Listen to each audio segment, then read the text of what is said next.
Hi friends, welcome back to the my channel. నేను మీ రాజేష్ వడ్లూరి. నా channel పేరు రాజేష్ మోటివేషనల్ వేవ్స్. ఫ్రెండ్స్, ఈరోజు చాలా చాలా చాలా గొప్ప విషయం, చాలా ప్రాధాన్యత కలిసినటువంటి అంశం మీ ముందుకు తీసుకొచ్చాను. స్కిప్ చేయకుండా చివరి వరకు చూడండి. చాలా విషయాలు నేర్చుకుంటారు. మన కృషివలుడు, మన వెన్నెముక, మన ఫుడ్ హీరో,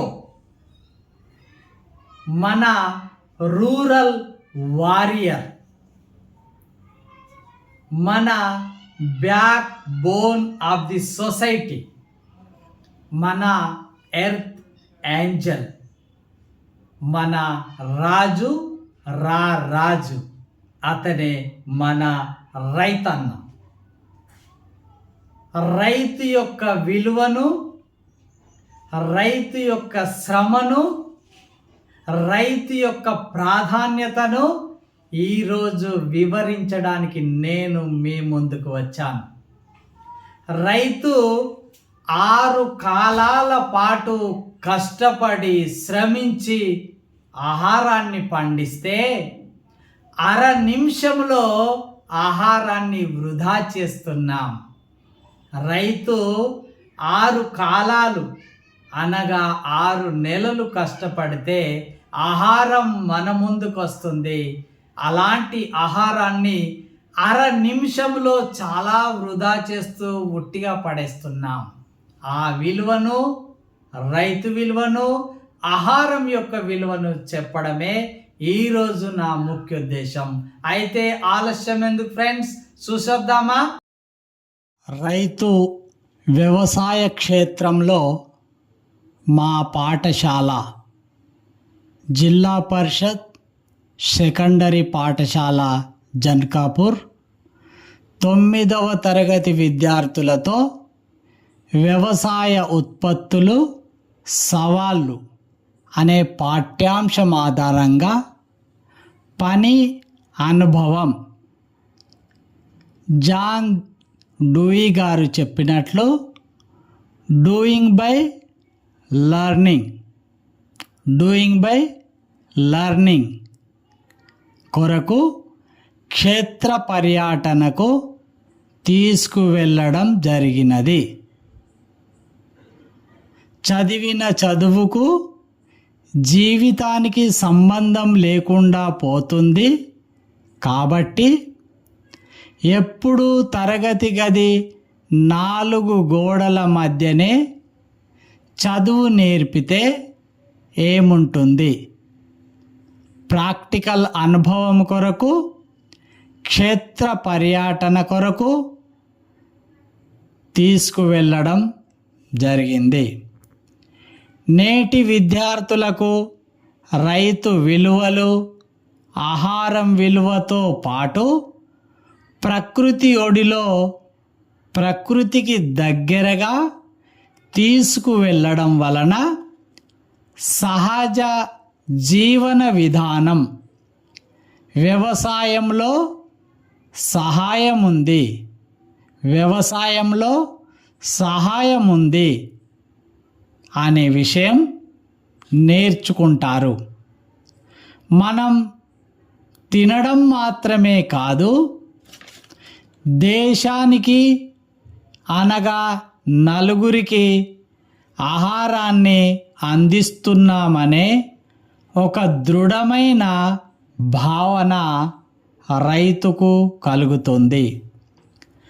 రోజు రోజుకు వ్యవసాయం చేసే వారి సంఖ్య తగ్గుతూ ఉంది.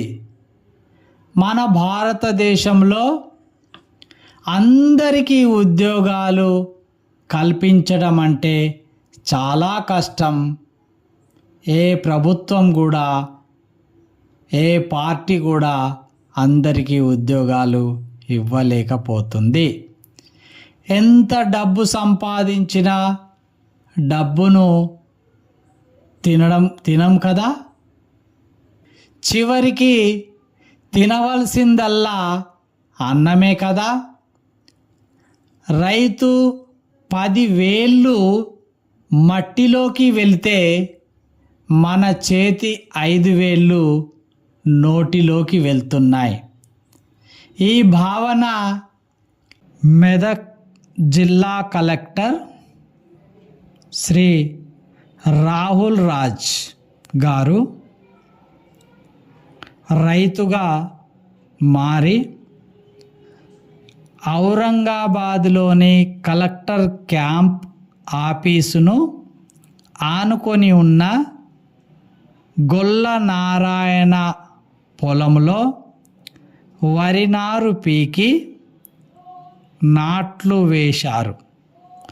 రాహుల్ రాజ్ దంపతులు, వారి 2 పిల్లలు పొలంలోకి వెళ్ళడం జరిగింది.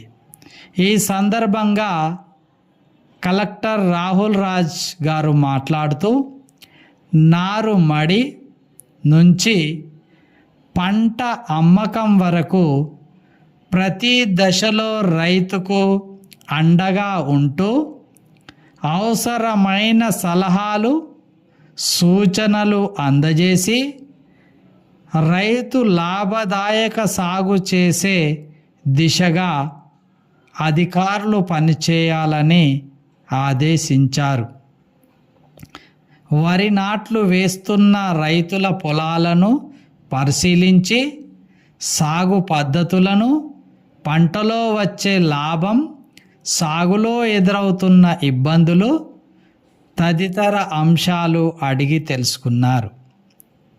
అలాగే రైతు యొక్క శ్రమను, పంట పండించే విధానాన్ని తెలుసుకోవడానికే నేను నా పాఠశాల విద్యార్థులను రైతు పొలంలోకి తీసుకువెళ్ళడం జరిగినది. ఈ తరం జనరేషన్కు అర్థమయ్యేలా చేయడమే ఈ క్షేత్ర పర్యటన యొక్క ముఖ్య ఉద్దేశం.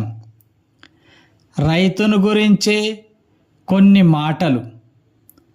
సమాజానికి వెన్నెముక అయిన రైతు ఆశల విత్తనాలు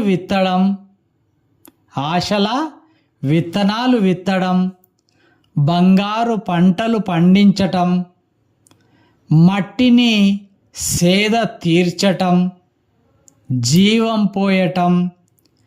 రైతన్న మన భూమికి, మన శక్తి వెన్నెముక లాంటివాడు. భూభాగాన్ని తీయడం, భూమిని ధాన్యంగా మార్చేవాడు. గ్రామీణ సంపదను పెంచడం.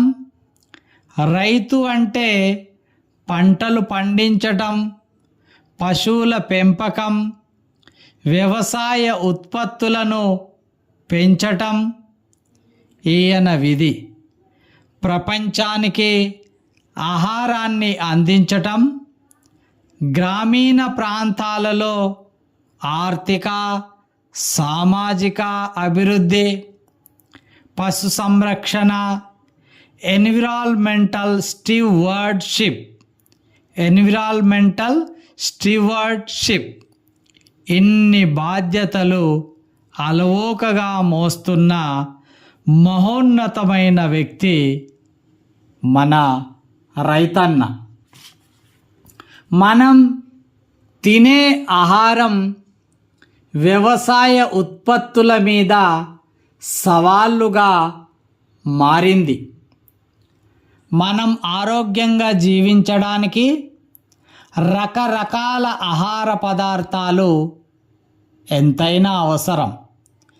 జనాభా పెరుగుదలకు అనుగుణంగా ఆహార ధాన్యాల ఉత్పత్తి మన ముందున్న సవాళ్ళు, ఛాలెంజెస్. ఆహార ధాన్యాల ఉత్పత్తిని పెంచటానికి రైతులు తమ వంతు ప్రయత్నాలు చేస్తూనే ఉన్నారు. పంట దిగుబడి అనేది ఏదో ఒక రకమైన కారకం మీద ఆధారపడి ఉండదు. విత్తన రకం, నేల స్వభావం, నీటి లభ్యత, ఎరువులు, పోషక పదార్థాలు, వాతావరణం, క్రిమి కీటకాల దాడి, కలుపు మొక్కలను అదుపు చేయడం లాంటి వాటిపై ఆధారపడి ఉంటుంది. అధిక ఆహార ఉత్పత్తిని సాధించడం ఎలా? అధిక ఆహార ఉత్పత్తిని సాధించడం ఎలా అనుకుంటే, ప్రస్తుతం మనం సాగు చేస్తున్న నేల చాలా తక్కువగా ఉంది. అధిక ఉత్పత్తి సాధించాలి అనుకుంటే పర్యావరణానికి హాని కలగకుండా పరిష్కార మార్గాన్ని వెతకవలసి వస్తుంది. నేల సాగు విస్తీర్ణం పెంచడం, సాగులో విస్తీర్ణం పెంచడం, అధిక దిగుబడి వంగడాలను అభివృద్ధి చేయటం, పంట మార్పిడి, గోధుమ, ఆవ వంటి స్వల్పకాలిక పంటలు పండించడం. అధిక దిగుబడికి యాజమాన్య పద్ధతులు: నీటి పారుదల, పంటకు కావలసినంత నీరు అందించటం, మొక్కకు అవసరమయ్యే పోషక పదార్థాలు అందించడం, మనలాగా మొక్కలు వివిధ రకాల పోషక పదార్థాలు అవసరమవుతాయని గుర్తించడం, మొక్కలకు కావలసిన స్థూల పోషకాలు నత్రజని, భాస్వరం, పొటాషియంతో పాటు సూక్ష్మ పోషకాలు కూడా అవసరం. ఆ సూక్ష్మ పోషకాలు ఇనుము, manganese, boron, zinc, copper, molybdenum, chlorine వంటివి కూడా అవసరం. మిశ్రమ పంటలను సాగు చేయటం వల్ల దిగుబడి పెరుగుతుంది. వేరు బొడిపెలు, సేంద్రియ ఎరువులు, మొక్కల జంతువుల విసర్జితాలు కూడా అధిక దిగుబడికి చాలా అవసరం. పచ్చి రొట్టె ఎరువులు, గ్రీన్ మ్యాన్యూర్స్, జనుము, ఉలువ, అవిసె, అలసంద, పెసర వంటి పంటలను పొలములో కలియ దున్నడం ద్వారా నత్రజని నేలలోకి పునరుద్ధరింపబడుతుంది. భూసార పరీక్ష, వర్మీ కంపోస్ట్, పంచగవ్య ఇది సహజ ఎరువే. రసాయనిక ఎరువులు ఇవి వాడటం వల్ల 20 నుంచి 30 సంవత్సరాల వరకు అధిక ఉత్పత్తి సాధించగలం. కానీ తర్వాత అట్టి నేలలో మొక్కలు మొలవడానికి కూడా పనికి రాకుండా పోతుంది. జీవ ఎరువులు నేల స్వభావాన్ని మెరుగుపరచడమే కాదు, అధిక దిగుబడిని ఇస్తాయి. అందుకే వీటిని రైతు పర్యావరణ మిత్ర ఎరువులు అంటారు. లేదా మైక్రోబియల్ కల్చర్, రైతు పర్యావరణ మిత్ర లేదా మైక్రోబియల్ కల్చర్ అని కూడా అంటారు. అవి నైట్రోజన్, ఫాస్ఫరస్ నేలలోకి ఏర్పడేలా చేస్తాయి.